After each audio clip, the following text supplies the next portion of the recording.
Hi guys, very good morning, very good afternoon, very good evening to all of you. Cost की theory जो है वो finally मैंने आपको बोला था कि मैं आखिरी में एग्ज़ाम के कुछ दिन पहले ही आपको भेजूंगा, क्योंकि उसका रीज़न भी मैंने आपको बताया था कि हम इसे एग्ज़ाम के पहले ही इसलिए पढ़ रहे हैं क्योंकि इस पर टाइम वेस्ट करने की रिक्वायरमेंट भी नहीं है। ये कॉस्ट का बैकअप प्लान है हमारे पेपर का और ऑप्शंस में आती है, लेकिन हमें फिर भी एक बार प्रिपेयर रहना पड़ेगा। तो ये जो नोट्स है ये आपको गूगल ड्राइव की जो लिंक्स मैंने आपको भेजी है, जिसमें हमने लास्ट के लेक्चर्स अपलोड किए थे और साथ में जीएसटी के लेक्चर्स अपलोड किए थे, उसके नोट्स की लिंक यहाँ पे आपको मिल जाएगी। यहाँ से आप ई नोट्स डाउनलोड कर सकते हो और इसी से आप पढ़ भी सकते हो। अब जो कॉस्ट की थियरी है उसमें बहुत सारी चीज़ें हैं, पर कुछ चीज़ें हम रेलेवेंस के हिसाब से उसको पढ़ेंगे और धीरे धीरे सारी चीज़ें कवर करते जाएंगे। मैं रोज़ आपको 15-15 मिनट की शॉर्ट बाइट्स बना के भेजूंगा और आपको बस उसको 15 मिनट के अंदर रिवाइज़ करना है। उससे ज़्यादा उसमें भी दिमाग लगाने की ज़रूरत नहीं है और इसको फास्ट फास्ट फास्ट फास्ट हम फटाफट पूरा कवर करने की कोशिश करेंगे। एग्ज़ाम पॉइंट ऑफ व्यू से अगर बात करूँ तो it is not very important. Exam के एक दिन पहले सिर्फ हाईलाइटेड पॉइंट्स पढ़ने की ज़रूरत है और बाकी सब कुछ पढ़ने की ज़रूरत नहीं है। मैंने बच्चों की कॉपीज़ देखी है, बहुत अच्छी कॉस्ट की थियरी भी लिख के आते हैं, तो आपको 60% से ज़्यादा मार्क्स नहीं मिलते। मतलब 20 नंबर में से बहुत अच्छा भी लिख के आ जाओगे तो 10 से 12 नंबर ही मिलेंगे। तो don't go for it unless you don't have any other options left. So अगर आपके पास में और कोई क्वेश्चंस नहीं बचे हैं सॉल्व करने के लिए, या जो ऑप्शन में क्वेश्चन है वो आप नहीं सॉल्व कर पा रहे, तो ही इस थियरी को अटेंड कीजिएगा। अगर 20 नंबर के क्वेश्चन में से अगर आपको 10 नंबर का क्वेश्चन पूरा आता है और बाकी क्वेश्चन में अगर आपको लगता है स्टेप मार्किंग में भी 5 नंबर मिल जाएंगे, तो मैं आपको बोलूँगा कि आप वो 15 नंबर गेन करने की कोशिश कीजिएगा, क्योंकि इसमें आप कितना भी लिख लो टाइम भी बहुत लगेगा और आप कितना भी लिख लीजिए आपको 12 नंबर से ज़्यादा मार्क्स मिल ही नहीं सकते, क्योंकि एग्जैक्ट हम मॉड्यूल की लैंग्वेज फॉलो नहीं कर सकते। So we are starting with the first chapter.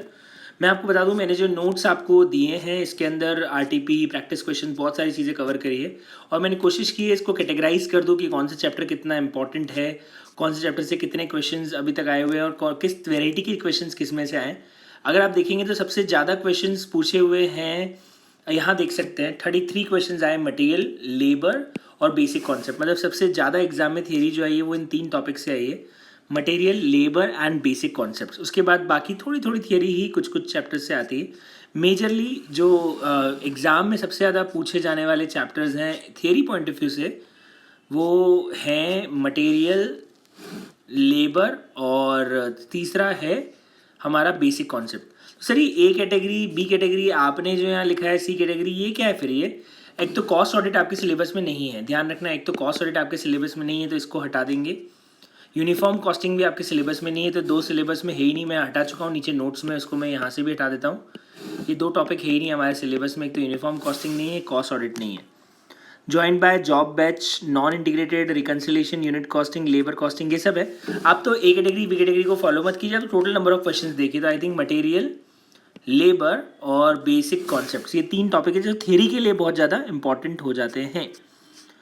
अब अगर अपन बात करें, यहाँ पे मैंने पूरे क्वेश्चंस को भी कैटेगराइज किया है एबीसी के अंदर कि कौन से क्वेश्चंस आने की ज़्यादा चांसेस हैं, कौन सा क्वेश्चन नंबर है, कौन से चैप्टर का और कहाँ कहाँ से आएगा।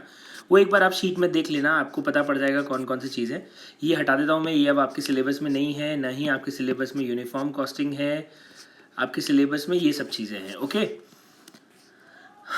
यस, यही बात मैं आपको बता रहा था कि ऑप्शनल है, फलाना फलाना फलाना चीज़ें। अब अपन इसको एक एक करके पढ़ना चालू करते हैं। तो देखिए, सबसे पहला चैप्टर हम स्टार्ट करें ना, वो है मटेरियल कॉस्टिंग। और पहला क्वेश्चन बोलता है sir, meaning of material and importance of proper recording and control of material. मतलब आज अगर हम मटेरियल कॉस्टिंग कर रहे हैं, इन्वेंट्री मैनेजमेंट कर रहे हैं, तो यार why we are doing this, what is the importance of proper books recording और कंट्रोल ऑफ मटेरियल। तो सबको पता है मटेरियल 2 तरह के होते हैं, एक होता है डायरेक्ट मटेरियल और एक होता है इनडायरेक्ट मटेरियल। सबसे पहले यही बोला व्हाट इज मटेरियल, तो एक होता है डायरेक्ट और एक होता है इनडायरेक्ट, ये हमने बेसिक के अंदर पढ़ा था। Why we are doing proper control of material, that is important. पहली बात, फिनिश गुड्स की क्वालिटी मटेरियल पे डिपेंड करती है, इसलिए मटेरियल का जितना अच्छा मैनेजमेंट होगा फिनिश गुड्स की क्वालिटी उतनी बेटर आएगी। कॉस्ट ऑफ प्रोडक्शन जो है वो फिनिश गुड्स रॉ मटेरियल के मैनेजमेंट पे इसलिए डिपेंड करता है, क्योंकि जितना बेटर और एफिशिएंट तरीके से रॉ मटेरियल परचेज होगा आपका कॉस्ट ऑफ प्रोडक्शन उतना कम आएगा। अगर रॉ मटेरियल की शॉर्टेज हो गई तो प्रोडक्शन रुक जाएगा, इसलिए भी inventory management, inventory control, inventory recording proper होना ज़रूरी है। ज़्यादा स्टॉक मेंटेन करोगे तो होल्डिंग कॉस्ट लग जाएगी, अगर वेस्टेज होता है वेयर हाउस में तो भी आपका नुकसान है। और production department should always have information about available quantity, और प्रोडक्शन डिपार्टमेंट को मालूम होना चाहिए कि रॉ मटेरियल कितना अवेलेबल है। इसीलिए हम स्टोर लेजर और ये सारी चीज़ें मेंटेन करते हैं, ताकि प्रोडक्शन डिपार्टमेंट को ये भी पता होना चाहिए कि स्टॉक आपके पास रॉ मटेरियल का अवेलेबल है भी या नहीं है, नहीं तो फिर नया परचेज ऑर्डर प्रोडक्शन डिपार्टमेंट जो है वो जनरेट करेगा। तो देखा जाए क्या है पॉइंट, मटेरियल दो तरह के हैं, डायरेक्ट और इनडायरेक्ट। और मटेरियल मैनेजमेंट क्यों कर रहे हैं, रीजन 5 दिख रहे हैं अपने को, मैंने अंडरलाइन कर रखे हैं क्या क्या 5 है, हाईलाइट कर रखे हैं ब्लैक बोल्ड में। क्वालिटी ऑफ फिनिश गुड्स, पहला तो ये हो गया, फिनिश गुड्स की क्वालिटी इस पर डिपेंड करेगी, कॉस्ट प्रोडक्शन इस पर डिपेंड करेगा, प्रोडक्शन रुक जाएगा अगर रॉ मटेरियल टाइम पे अवेलेबल नहीं हुआ, होल्डिंग कॉस्ट कम रखनी है अपने को, अदरवाइज होल्डिंग कॉस्ट बढ़ जाएगी, वेस्टेज होगा, और प्रोडक्शन डिपार्टमेंट को इन्फॉर्मेशन चाहिए, इसलिए हम मटेरियल का मैनेजमेंट और मटेरियल का कंट्रोल करते हैं। देखा जाए तो यही चीज़ हमारी ऑब्जेक्टिव भी है मटेरियल कंट्रोल की। हम जो मटेरियल कंट्रोल कर रहे हैं, हम जो एक उसके खरीदने पे, उसके स्टोरेज पे, उसके यूजेस पे जो एक सिस्टमेटिक अप्रोच यूज़ करते हैं, हम ईओक्यू यूज़ करते हैं, स्टॉक लेवल्स यूज़ करते हैं, तो why we are doing this. तो वही चीज़ है जो ऊपर हमने पढ़ी ना, वही एक तरह से लैंग्वेज चेंज करके रिपीट कर दी कि प्रोडक्शन प्रोसेस में इंटरप्शन नहीं होना चाहिए, रॉ मटेरियल कॉस्ट मिनिमम होनी चाहिए, वेस्टेज नहीं होना चाहिए। तो देखा जाए तो ये दोनों पॉइंट एग्जैक्टली रिपीट है, दोनों में सेम ही बात है, मतलब ऊपर नीचे इंटरचेंजेबल आंसर लिखे जा सकते हैं। आप ये बोल सकते हो कि हम मटेरियल मैनेजमेंट क्यों कर रहे हैं, the reason is very simple, quality maintain करने के लिए, प्रोडक्शन स्टॉप नहीं होना चाहिए, प्रोडक्शन कम से कॉस्ट पे आना चाहिए, होल्डिंग कॉस्ट कम से कम लगनी चाहिए, वेस्टेज नहीं होना चाहिए, और प्रोडक्शन डिपार्टमेंट को इन्फॉर्मेशन अवेलेबल होनी चाहिए ताकि कस्टमर को टाइम पे ऑर्डर मिल सके। मतलब ये वाला पॉइंट भी कहीं ना कहीं इंटरलिंक्ड हो ही गया है। तो ये है reason why we are doing this inventory management, why we are doing this material control. Now how can we control material, कैसे हम मटेरियल का मैनेजमेंट करें, that is a very important part. और जो हाईलाइट किया हुआ पॉइंट है, सिर्फ उसको अगर अपन पढ़े तो क्लियर समझ में आता है कैसे मटेरियल मैनेजमेंट किया जा सकता है। तो फर्स्ट चीज़ है कि किसी भी रॉ मटेरियल में 4-5 डिपार्टमेंट मेजरली इन्वॉल्व होते हैं, परचेज, इंस्पेक्शन जो कि रॉ मटेरियल को चेक करता है, स्टोरेज जो कि रॉ मटेरियल को रखता है, अकाउंटिंग जो कि रॉ मटेरियल के रिकॉर्ड्स मेंटेन करता है, और पेमेंट जो कि पेमेंट्स करता है।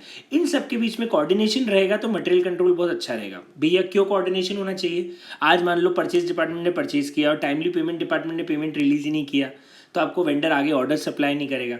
परचेज डिपार्टमेंट ने परचेज कर दिया लेकिन इंस्पेक्शन डिपार्टमेंट ने ढंग से चेक नहीं किया, तो हो सकता है खराब रॉ मटेरियल प्रोडक्शन में चला जाए। तो इन सारे डिपार्टमेंट में कोऑर्डिनेशन बहुत ज़रूरी है, तभी परचेज प्रॉपरली हो सकती है।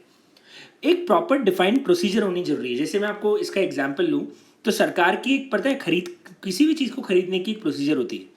सरकार सबसे पहले क्या करता है, सरकार सबसे पहले अखबार में इश्तिहार निकालती है कि हमें सामान खरीदना है, फिर सब लोगों से टेंडर बुलवाती है, फिर कोटेशन चेक करती है, और जिसका मिनिमम कोटेशन होता है उसको वो सामान खरीदने का ऑर्डर दिया जाता है। तो ये क्या है, डिफाइंड परचेज प्रोसीजर है।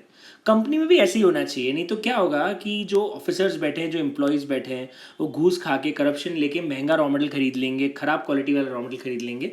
तो एक ओपन और ट्रांसपेरेंसी होनी जरूरी है परचेज ऑफ रॉ मटेरियल में भी। इसीलिए अच्छा मटेरियल मैनेजमेंट कब होगा, जब एक डिफाइंड परचेज प्रोसीजर हो, स्टैंडर्ड फॉर्मेट्स होने चाहिए। परचेज ऑर्डर का, रॉ मटेरियल आ रहा है उसका जो GRN होता है, आपको याद हो तो स्टोर लेजर में हमने पढ़ा था, GRN होता है, MRN होता है, जिसमें गुड्स आते जाते का रिकॉर्ड होता है।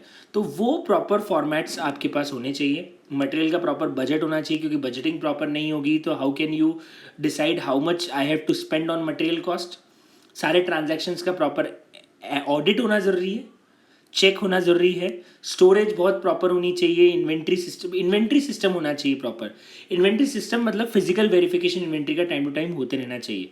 परपेंचुअल इन्वेंट्री सिस्टम और कंटिन्यूस स्टॉक टेकिंग हम आगे जाके पढ़ेंगे, पर उसका मीनिंग यही है कि proper physical verification time to time आपके स्टॉक का होना चाहिए, प्रॉपर सिस्टम होना चाहिए स्टॉक को रखने का, स्टॉक को इशू करने का, अकाउंट प्रॉपर्ली मेंटेन होना चाहिए, और एक प्रॉपर स्टोर लेजर अकाउंट होना चाहिए या स्टॉक अकाउंट होना चाहिए, जिसके अंदर कितना रॉ मटेरियल आया, कितना गया, कितना ऑब्सोलीट हो गया, कितना शॉर्ट हो गया, कितना रिटर्न हो गया, इन सब की रिकॉर्डिंग प्रॉपर होनी चाहिए। मतलब उनका बोलना ये है कि एक प्रॉपर मटेरियल मैनेजमेंट कब होगा, जब सारे डिपार्टमेंट्स में कोऑर्डिनेशन हो, एक सिंपल और डिफाइंड परचेज प्रोसीजर हो, उसके प्रॉपर फॉर्मेट्स हो, प्रॉपर बजट बना हुआ हो, ऑडिट टाइमली होता हो, फिजिकल वेरिफिकेशन टाइमली होता हो, स्टॉक बहुत सेफली रखा जाता हो, प्रॉपर सिस्टम हो, अकाउंट हो, और प्रॉपर रिकॉर्ड बने। मतलब देखा जाए तो एक तो हो गया स्टैंडर्ड फॉर्मेट होना चाहिए, एक प्रोसीजर होनी चाहिए डिफाइंड, एक कोऑर्डिनेशन होना चाहिए, मटेरियल का प्रॉपर बजट होना चाहिए, साथ में अकाउंटिंग और ये भी होनी चाहिए। ये सब अगर प्रॉपर हुआ तो कोई भी कंपनी एक प्रॉपर इन्वेंट्री मैनेजमेंट लगा सकती है। ठीक है साहब। अब व्हाट आर द एलिमेंट्स, मतलब अगर हम इन्वेंट्री मैनेजमेंट लगा रहे हैं तो कहाँ कहाँ लगा सकते हैं। तो सर इन्वेंट्री मैनेजमेंट परचेजिंग में लगाया जा सकता है, गुड्स की रिसीविंग में लगाया जा सकता है, उसके इंस्पेक्शन में लगाया जा सकता है, स्टोरेज में लगाया जा सकता है, रॉ मटेरियल इशू करने में लगाया जा सकता है, या इन्वेंट्री रिकॉर्ड्स में भी मटेरियल मैनेजमेंट लगाया जा सकता है। मतलब मटेरियल का मैनेजमेंट करना है तो आपको purchasing, receiving, inspection, storage, issuing, in records सबको एफिशिएंट और प्रॉपर करना पड़ेगा, तभी हम इन्वेंट्री का और स्टॉक का प्रॉपर मैनेजमेंट कर पाएंगे। ठीक है साहब। तो this is the first page जो कि बात करता है regarding what is the inventory management. ये स्टार्टिंग का एक छोटा सा वीडियो बनाया है मैंने। अगर आपको वॉइस प्रॉपर है या कोई वॉइस में इशू हो तो आप मेरे को जरूर फीडबैक दे दीजिएगा कि सर वॉइस चेंज करो या वॉइस ठीक है, प्रॉपर वॉइस आ रही है। और अगर स्क्रीन रिकॉर्डिंग से सेटिस्फाइड हो तो बहुत बढ़िया, क्योंकि रोज़ 15-15 मिनट अपन ऐसे रोज़ मैं आपको क्लिप भेजता रहूँगा तो फटाफट हमारी सारी थियरी कवर हो जाएगी। आज एक स्टार्टिंग वीडियो है जस्ट टू मेक श्योर कि everything is fine and you are properly getting all the videos. So ये जो नोट्स हैं that I will upload on Google drive, और इसी के साथ आप इसको भी ओपन कर लीजिएगा और साथ में वीडियो स्क्रीन रिकॉर्डिंग ओपन कर लीजिएगा और साथ साथ में पढ़ते जाइएगा। मैं एक एक बार पढ़ के उसको रिवाइज भी करवाता जा रहा हूँ, उसको रिवाइज करते जाइएगा, हाईलाइट करते जाइएगा। That's it. एग्जाम के एक दिन पहले बस हाईलाइटेड पॉइंट को फटाफट पढ़ना। 2 घंटे से ज़्यादा अपने को एग्जाम के एक दिन पहले प्रॉपर थियरी को इससे ज़्यादा नहीं देने हैं। 2-3 बार पॉइंट्स पढ़ लेना, दैट्स इट। इससे ज़्यादा अपने को दिमाग लगाने की जरूरत नहीं है। नेक्स्ट वीडियो में अपन इसके आगे वाले टॉपिक की, इसके आगे जो टॉपिक है उसकी बात करेंगे। Thank you.